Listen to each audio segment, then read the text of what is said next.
Temperature rise will bring widespread devastation and unprecedented extreme weather. New coronavirus cases emerge across the country. Obesity rates have more than doubled in kids. Cape Town is running out of water.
Good afternoon from London. My name is Vikas Pota. I'm the founder and CEO of T4 Education, the organization that has conceived and designed and brought the world's best school prizes to the world.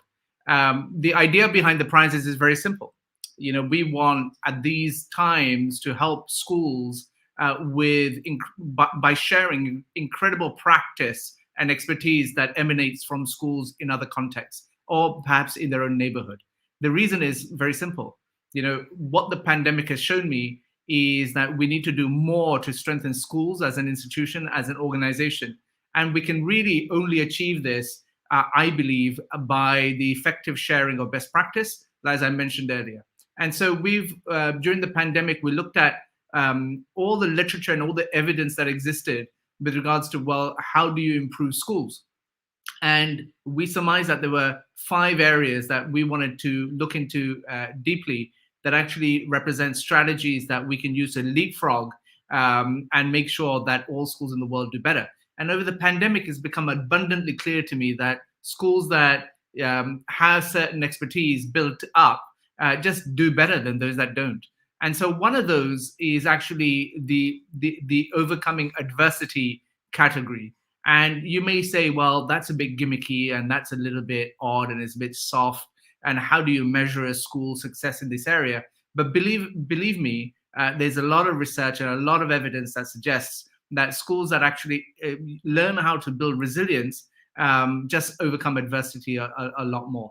You know, there's a whole field, as my 2 guests will share with you, there's a whole field of research that actually speaks about grit, determination, and those kinds of character traits as well, that actually leads to, which don't just apply to individuals, but also to organizations. So without further ado, I want to invite Professor Dr. Fiona Gatti from Oxford University, who is a principal advisor for strategic relationships and partnerships for the Templeton World Charity Foundation, which is one of the supporters of our prizes. And I also want to bring Hiba Balut from Lebanon, who is a friend that many of you would have seen before, judged as one of the best teachers in Lebanon. And given the context that she's from, I just thought that it would make an interesting conversation to have her here as well. And so welcome, ladies, to this particular briefing session.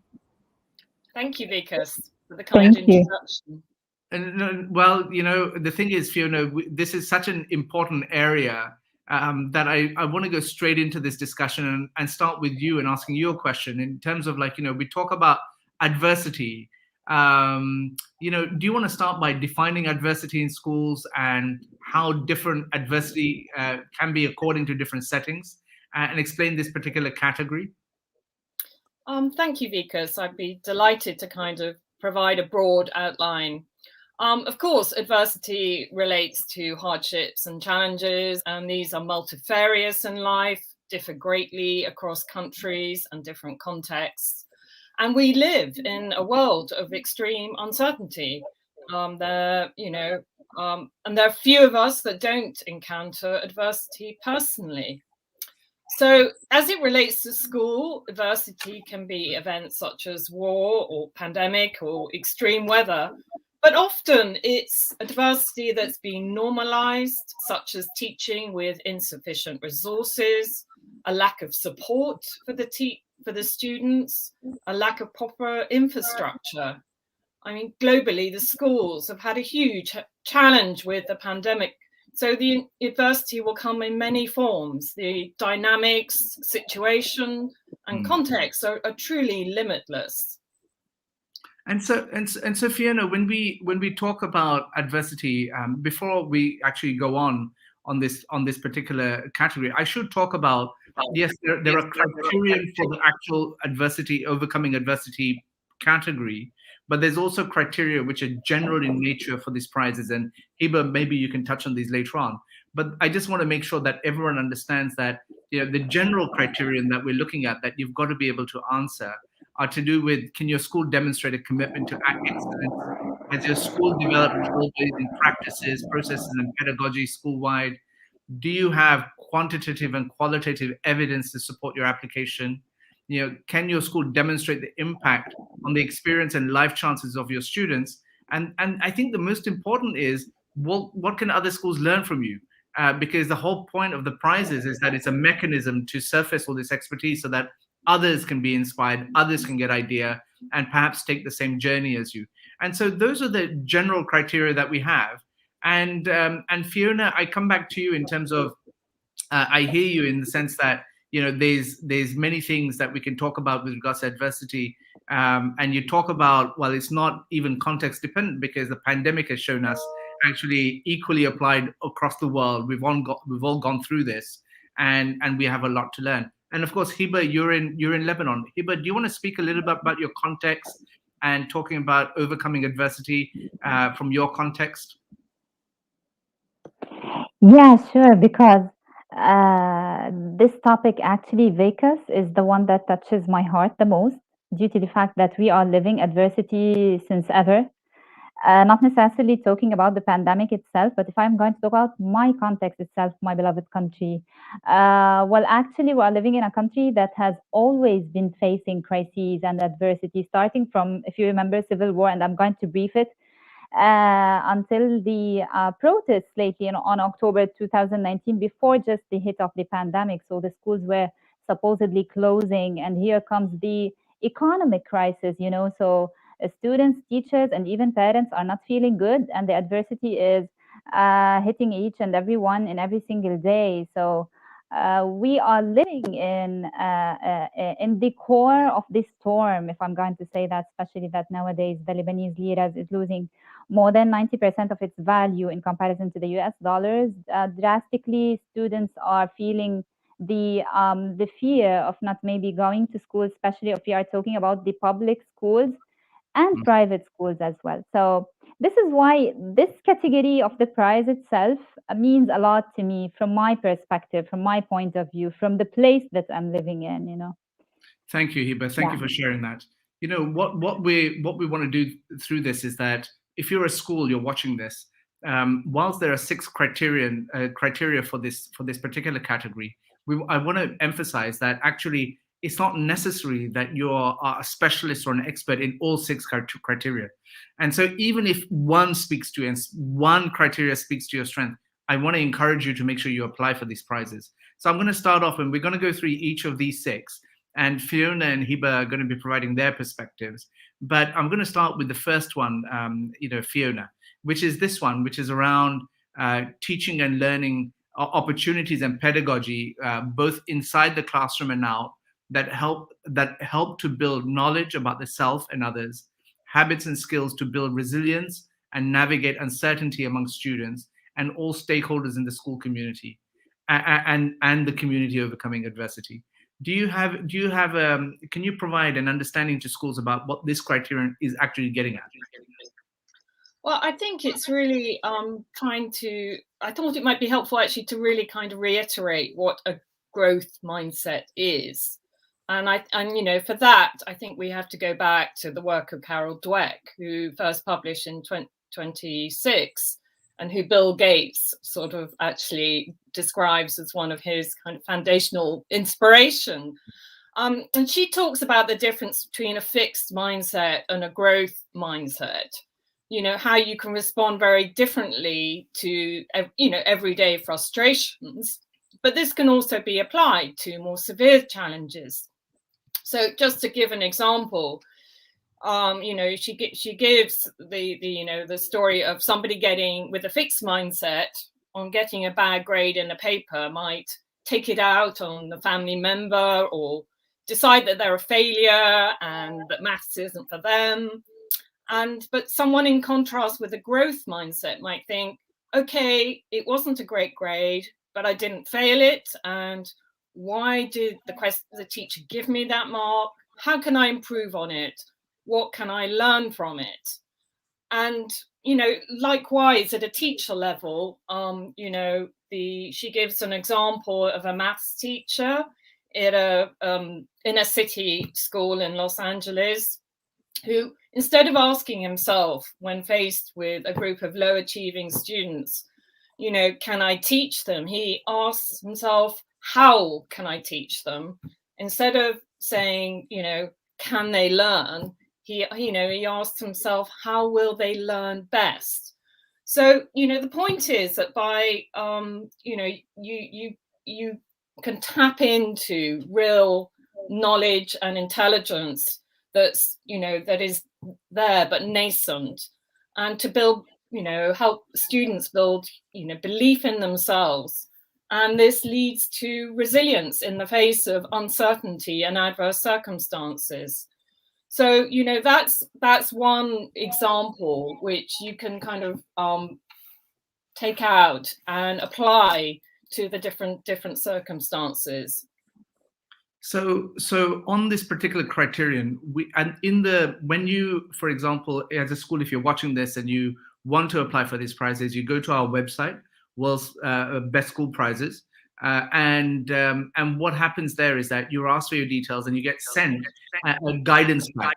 And in this guidance pack, what we say under each criteria, there are some guiding questions. So the guiding questions for this particular criteria are, as in fact Fiona has spoken about, does your pedagogy and learning develop a growth mindset and resilience? The second one is, does the school have pedagogy and programs that can help develop mindfulness and self-regulation, focus on positive belief in oneself, and building healthy relationships within and outside the school? And did the school overcome a significant challenge within their context to help students and support the quality of teaching and learning, and that helped with education access, relevance, and/or opportunity that was inclusive and equitable? Hiba, do you have a comment on this criterion? Yeah, sure. Whenever we want to name the challenge, we ask them this question. And by the way, I just want to mention something, because they will notice that there are optional questions and also mandatory questions. And from the personal level, I prefer they answer both, especially when you talked about naming the challenge itself, because even though some schools might say, why do you want to know the name itself or the trigger? Once I've heard you saying the trigger of the thing that they applied in order to overcome adversity, it's like the ripple effect that they are going to inspire other schools. This is why we ask them even the optional questions. Thank you. And so we go to the second criterion, which is around this subject, which is homeschool and community engagement, which talks about linking the school to the broader community, enhancing the range of support available to students, schools, parents, and the community. It is the connection between schools and all the education stakeholders with proactive consultation, collaboration, and shared leadership, with these stakeholders to tackle adversity, obstacles, challenges the school faces every day to make it a safe space. Fiona, can you comment on this particular criterion, and what should schools bear in mind when they're considering this? Well, I think the theoretical literature kind of talks about kind of the ecological approach to schooling, and I recognizing that there are different levels of context within they're important. The teacher in the classroom, the relationship between school leaders and the teaching staff, and then the schools as they relate to the broader community, and then at a kind of a bigger level, how it relates to educational systems in that particular country and the particular approaches of schools and the challenges that they have at a national level. And there are sort of many examples of excellent work that's been done in this field, and the psychological frameworks that have been used to build connections between communities and to try to encourage important things like school leadership in the context of very adverse circumstances.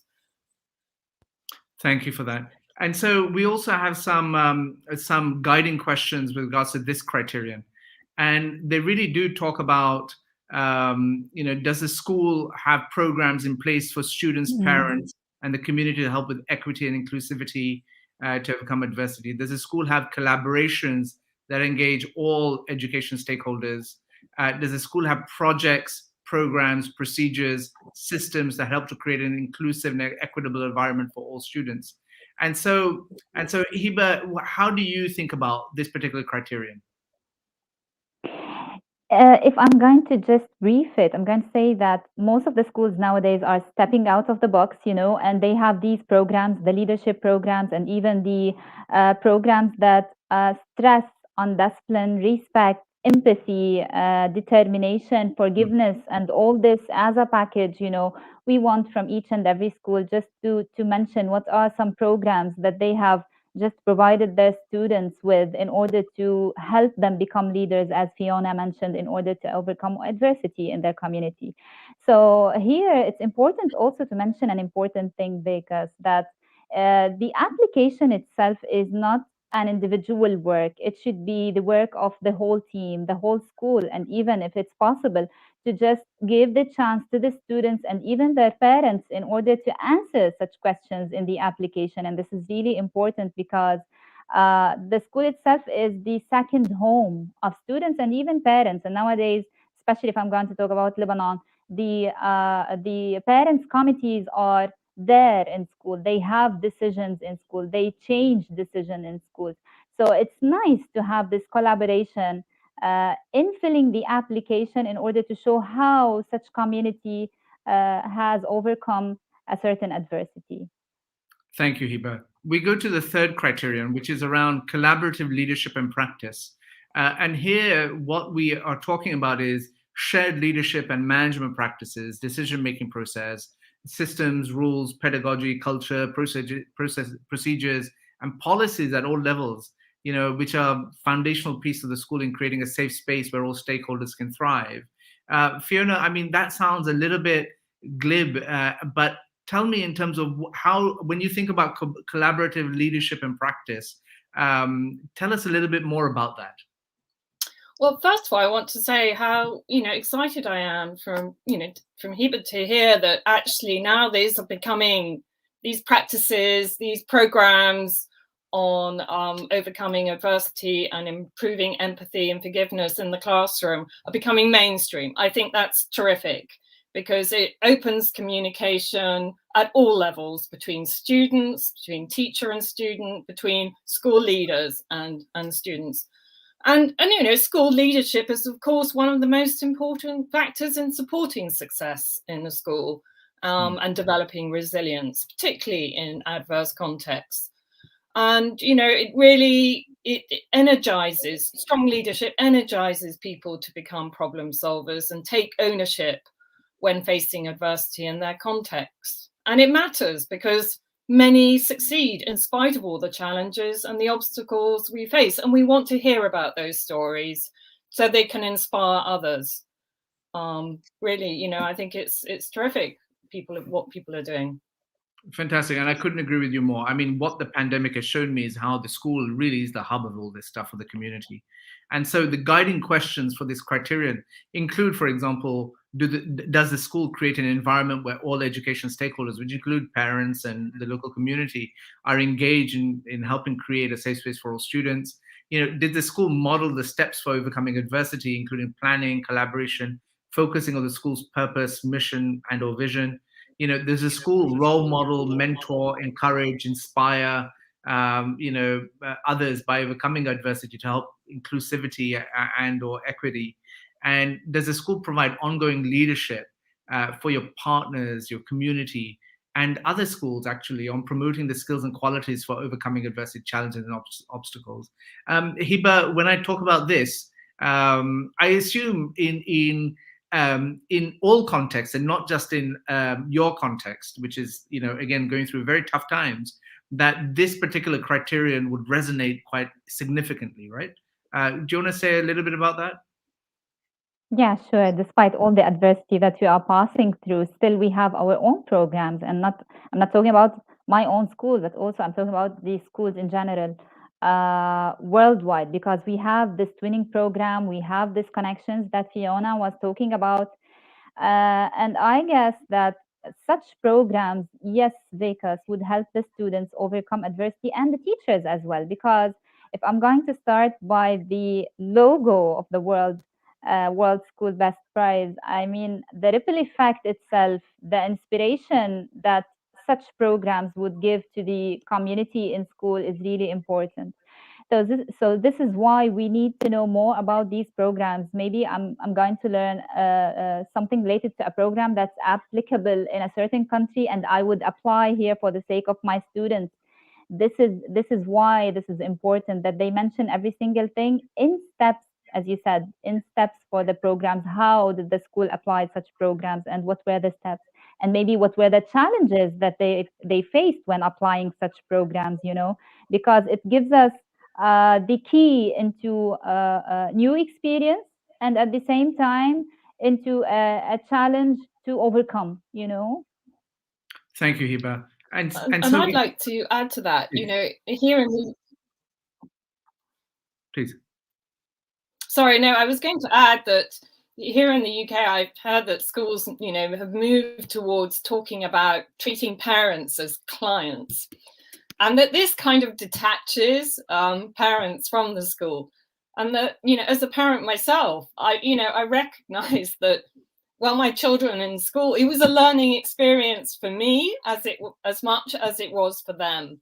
That, you know, we really are one ecosystem, and that if we see ourselves as such, if we treat ourselves as this kind of broader community, where we're all learning and, you know, supporting each other, we become far more resilient. We become, you know, we all grow during the course as we try and support our children to grow. Thanks, Fiona. The next criterion actually talks about what we are referring to as integrated student services, but what it really comes down to is securing, coordinating, and integrating student support services to help develop and promote resilience for students and the community, giving them the tools to self-regulate, practice mindfulness, and overcome their personal challenges. Fiona, this one, people may have a little bit of, you know, challenge in terms of understanding. So can you spend a bit of time talking about integrated student services? Well, I mean, really integrated, what I suppose we're really talking about here is the tragic examples that we have in the UK of fatal stabbings and knife crime, even in preteen children. In the US, you know, there's the ongoing issues of mass shootings at schools. How do school communities recover from these traumas? What kind of practices might prevent them happening in the first place? And Vikas, your World Education Week panel on forgiveness that you hosted with Templeton World Charity Foundation illustrated beautifully the kind of different examples and practices of forgiveness in schools under very different circumstances, where there'd always been challenges, such as in Northern Ireland and Greece, to help better manage the classrooms and provide a tool to prevent escalation of tensions into tragic events. So that actually leads to the next criterion, which I think is a great segue in terms of introducing the subject. So when people talk about forgiveness and healing, Fiona, whilst we are familiar with the term, what do you actually mean by forgiveness? Well, forgiveness is being scientifically proven to be a pillar of restorative practice and a foundational area for those students who suffered traumatic experience, so they can build healthy relationships and learn mindfulness, self-reflection, open communication and self-regulation, so much more. And so, schools that can model these practices can not only kind of create healthy relationships, but also kind of educate stakeholders on resilience. And forgiveness is about forgiving oneself, forgiving other people. It's not about justice. And I think these two are often confused and conflated. So I really want to be kind of clear about the difference that we're talking about here. So the guidance questions are, does the school develop trauma-informed practices? And the second one is, does the school have programs that are focused on restorative practice and forgiveness? Hiba, I know that we've touched on this subject prior to this actual call. What do you have to say about this? Forgiveness is really important, but what means most is the empathy. It's not, it's not enough just to forgive. It needs empathy. Why am I saying that? Because empathy would lead to one of the important things that make us nowadays overcome adversity, which is the social solidarity. So when you talk about forgiveness and stepping forward into empathy, just put yourself in the shoes of someone else. At that point, you'll be able to support each other in any community. And this is what students should learn, and also parents and even teachers. We as teachers, by the way, not only during the pandemic, but also nowadays in the economic crisis, we have to support each other. We have to have this social solidarity that I've once talked about something with you, Vekas. We were just worried in Lebanon about spiritual solidarity a couple of years ago. Today, we are talking about social one, because no matter what's the background of the student or the teachers or anyone living here as a citizen, it's important to just highlight such facts or such values, in the school, as Fiona said, but I prefer to say that forgiveness and healing means empathy and, of course, social solidarity. And so sorry, Fiona, you wanted to say something. No, I was just going to say, but you beautifully expressed. I think empathy you have to start with that, because without that, you can't understand how somebody else might feel, or understand yourself, perhaps. Exactly, because it's not enough just to forgive and stay in your place. No, I have to forgive, and at the same time, I have to feel the action or the feelings that someone else has felt at that time, in order not to repeat the same action that has caused such trauma to anyone. And so we have, before I get to the last criterion, I just want to make sure that everyone is aware that you can go to worldsbestschool.org and download and register to take part in these prizes. You'll be asked, once you give us your email address, you'll be sent all the information. You can follow us on Facebook, on Instagram, on Twitter, and our hashtag is Strong Schools. And so I want to encourage everyone to use these opportunities to connect with us and just learn out more. I know that the deadline is the 1st of March, which is still some time away. But, as Hiba has talked about, we want to make sure that this is a collaborative effort, not just one teacher or one school principal filling in the form. Bring your community together. Try to answer these questions together. And there's a lot of self-reflection that comes from the process, and that's how we've designed it, so that you can all benefit, even although you may not perhaps hit the benchmark that's required to get through. But it's a phenomenal process to go through. Good self-reflection involved. So the last criteria that we have is on purpose and outlook. developing programs, procedures, pedagogy, partnerships that are focused on the purpose of building resilient student, staff, and community. Fiona, on this point, what do you have to say? Well, I mean, I think you've outlined it very well, and in many ways, we've gone through this as we talked through the different criteria. But I mean, I think crucial to this are the social and ecological resources, including good leadership, strong links with the community, and religious bodies who are often integrated into schools and school communities. So, questions like what are the schools doing to enable teachers and students and the wider community to reach their full potential? Whether this is using strength-based approaches or trauma-induced practices, creating a safe and stable environment with clear behavior and expectations for all involved. Focus on the purpose of the school, ones that empower all stakeholders to be involved, to take action, to thrive. Yeah. Fantastic. And so with Hiba, so these are the 6 criterion for the Overcoming Adversity Prize that we have gone through. Hiba, I want to actually go through the application process with you a little bit, because I want to make sure that everyone understands how to do this.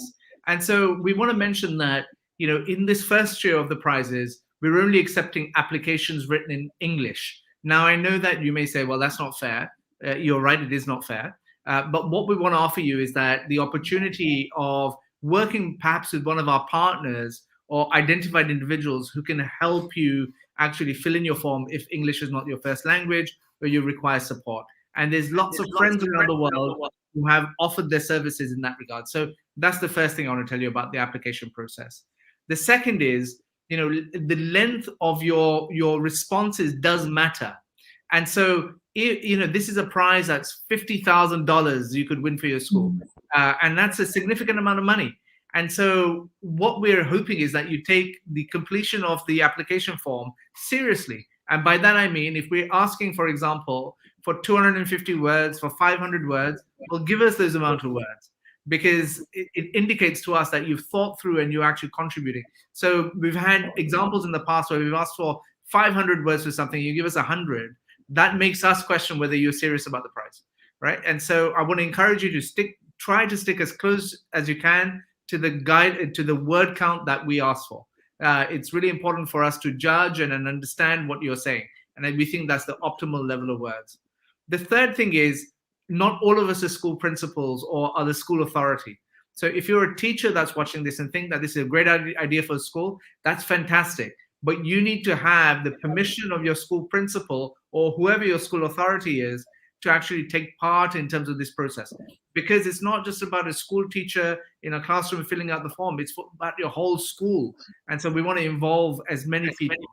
And so the last point, which is quite important, is I come back to the obsession that we have with regards to our criterion. And, we have to be able to demonstrate what other schools can learn from you. To me, that is really important. And that comes if you can demonstrate your impact, if you can show us that you have evidence, if you can show us what processes, practices, pedagogy your school has developed school-wide. Can you show your commitment to excellence? These are all really important parts when it comes to filling in these forms. But I say to you once again that even if there's one of these 6 criterion that you think that your school excels in, you should apply for the prizes. Because it's very difficult, and I don't think we'll ever find a school that actually is the master of all 6 or that many, because we don't live in that state of the world, and so the most important thing to note is, if you're good at even one of these 6 things, apply for the prizes, because it's your practice that will come to inspire other people. Hiba, what do you have to add to this? Yeah, regarding the application, as you said, Vikas, it's going to be in English, of course, and I'm sure that we are going to hear several comments on this, but it's okay. Just as you said, there are maybe twinning relationships between educators from all over the world that they can help. So regarding the application itself, if you want me just to go through it in a very brief way, I do that quickly. Just they need to head to the T4 website, the website that I really love, because there are so many inspiring stories there regarding all the events that they do.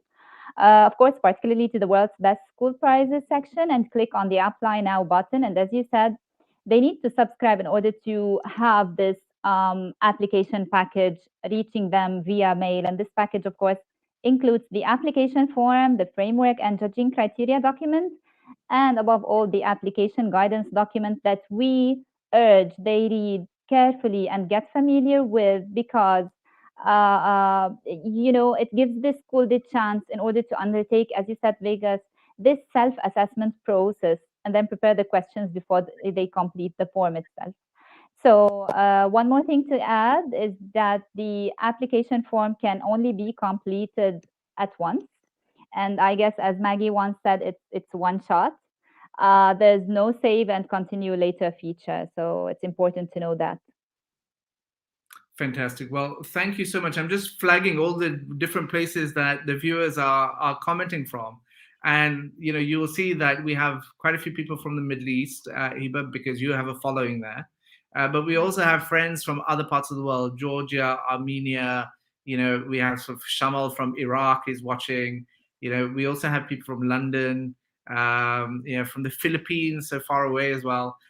We welcome all of you, and we hope that you will participate in this process. Again, a prize is great. A prize is great for celebration. It's great for recognition. But I think what the world needs is this bottom-up approach of where schools find the prizes as a really great mechanism to actually surface their practice and to make sure that we help other schools actually develop their own expertise and hopefully undertake their own journeys to excellence. And that, I think, is the larger cause with the prizes. On that note, as a concluding note, Fiona, what do you have to say to the schools that are watching this about this prize category and why they should apply? Gosh, Vikas, you're putting me in the hot seat. Just to say that, I think this is such a wonderful thing you're doing, really trying to get people to apply and to share with the world, the wonderful work that is going on in schools under the inspiration of really hardworking and dedicated teachers. It might be worth just to kind of briefly touch on the word resilience. I think it's sometimes seen as really contentious, and it's been used politically sometimes to imply that schools individuals in a very British way need to get a grip or maintain a stiff upper lip. But if you look beyond that, I think resilience is best defined as a kind of conscious effort to move forward in an insightful and integrated positive manner as a result of lessons learned from adverse experience, whether that's ongoing or one-off. And in terms of a school system, it's kind of really looking at the capacity of the school community to adapt successfully to disturbances that threaten their viability or function and development, and developing processes that sustain well-being and kind of support an aspiration to thrive.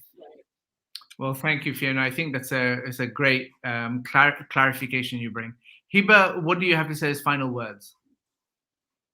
Yeah, resilience is what makes us special, especially when I'm talking about my community itself. Being broken and then trying our best to just stand up and thrive in life. So, if I'm going to talk about the globe itself, we are struggling, and each one from his own corner, And when I say we, I mean educators, of course. We are trying our best with the least support that we have in order to maybe do our duty towards our students, who we believe they are the change of a better tomorrow. And as always, when the World's Best School Prizes announcement, we have to help students do better, So I ask and urge teachers and schools from all over the world, just apply to this prize, because let's learn from each other. Let's see how you overcome adversity in order to apply this in our own schools. Let's the ripple effect be there from this amazing prize until all the schools from all over the world. Thank you. Fiona, sorry, as a final question, which I must ask, and just to bring some clarity to everyone, when we talk about this subject, is it that we're just talking about contexts that have undergone war, natural disaster, or does this apply to different contexts, even in the rich world, or in the global north, as they call it? Can you just dispel this myth a little bit to people? Well, I mean, thank you, because I mean, obviously we're very aware of the kind of challenges that go on in the global south, but, it could be, I think, adversity is a global phenomenon. It applies across kind of regions, both north and south. So, I mean, adversity, it could exist, could be racial tensions, it could be kind of access to technology, it could be just a high proportion of poor children, those in the UK who are receiving, school meals, for example. So I think we want to be kind of generous in our context and recognize that even those schools that appear on the surface to be privileged are, still having to battle with adverse circumstances. And I think, the schools have been heroic, during the pandemic. There's no other way to put it. And parents too. I'm, full of admiration for, the resourcefulness of, school systems and how they've managed to navigate the complexities of the last year and a half. Absolutely. And on a final note, we have a lot to learn in this space. The amount of trauma, the hardship, the challenges that we've all gone through the last 2 years. I think, and I've seen the effective sharing of experience, which has helped others. And that is how the T4 platform has actually come up, which is this peer-to-peer learning network. And so I want to encourage everyone to apply for these prizes, but please dispel this myth that this category is just for the people or the schools that live and work in the most difficult circumstances and the poorest circumstances and the most resource-strapped circumstances, because it's not. This is a universal phenomenon, and I think we all experience, as Fiona has said, adversity in one form or another. And if we've developed a way of actually not just managing it, but thriving as a result of our knowledge about how to manage it, I think we owe it to the world to actually share that. And so thank you all for taking part. Thank you once again, Fiona. Thank you once again, Hiba, for your partnership. And Fiona, thank you to the Templeton World Charity Foundation for their support for this. If you want to look at their work regarding forgiveness in particular, Fiona, where do people visit? Forgivenessforum.org. Fantastic. So you can go to forgivenessforum.org if you want more information on that in specific. Thank you all, and goodbye.